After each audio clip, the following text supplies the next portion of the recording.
Dahulu di tanah Syam ada seorang pendeta Nasrani bernama Tamim Ad-Dari. Ia dikenal sebagai orang yang sangat taat dan tekun beribadah. Suatu hari, ia bersama 30 orang dari kabilah Lakhm dan Judzam menaiki kapal untuk pelayaran jauh menyeberangi lautan. Namun takdir Allah berbicara lain. Kapal mereka dihantam badai besar dan terombang-ambing selama 30 hari hingga akhirnya mereka terdampar di sebuah pulau terpencil dan asing. Mereka mendarat saat matahari hampir terbenam. Saat menyusuri pulau, tiba-tiba muncul makhluk aneh dan mengerikan. Tubuhnya penuh bulu lebat, sampai-sampai tidak bisa dibedakan mana wajah dan mana punggungnya.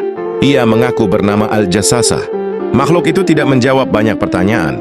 Ia hanya berkata, "Pergilah kalian ke sebuah biara besar di ujung pulau. Di sana ada seseorang yang ingin tahu tentang kalian." Meski hati mereka diliputi rasa takut, Tamim dan rombongannya berjalan ke arah yang ditunjukkan. Di dalam biara itu, mereka menemukan seorang pria besar. Tubuhnya luar biasa kekar, tapi ia terbelenggu sangat kuat. Tangan terikat ke leher, kaki dan lututnya dirantai besi berat. Pria itu menatap mereka tajam dan berkata, "Beritahukan kepadaku dari mana kalian datang. Siapa kalian?" Setelah mereka menjelaskan asal-usul dan perjalanan mereka, pria itu mulai menanyai mereka tentang beberapa tempat dan peristiwa. 1. Apakah kurma di Baisan, Palestina masih berbuah?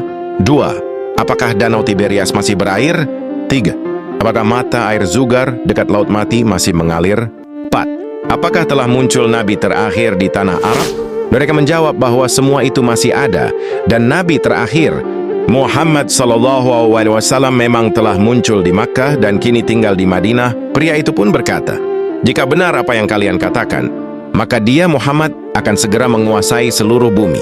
Adapun aku, ketahuilah aku adalah Al-Masih Ad-Dajjal. Aku sedang menunggu waktu yang diizinkan Allah untuk keluar.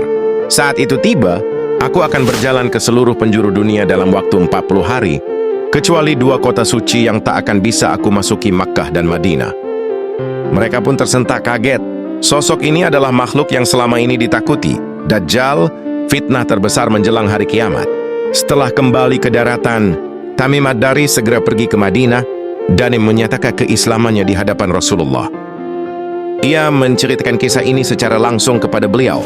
Nabi SAW membenarkan kisah tersebut dan berkata kepada para sahabat, "Wahai manusia, Tamim telah menceritakan kepadaku kisah yang sesuai dengan apa yang aku katakan kepada kalian tentang Dajjal. Ia melihatnya di sebuah pulau." Sejak saat itu, Tamim menjadi seorang muslim yang taat dan bahkan dikenal sebagai sahabat Nabi, yang kemudian terkenal sebagai orang pertama yang menerangi masjid dengan lampu minyak di masa Rasulullah.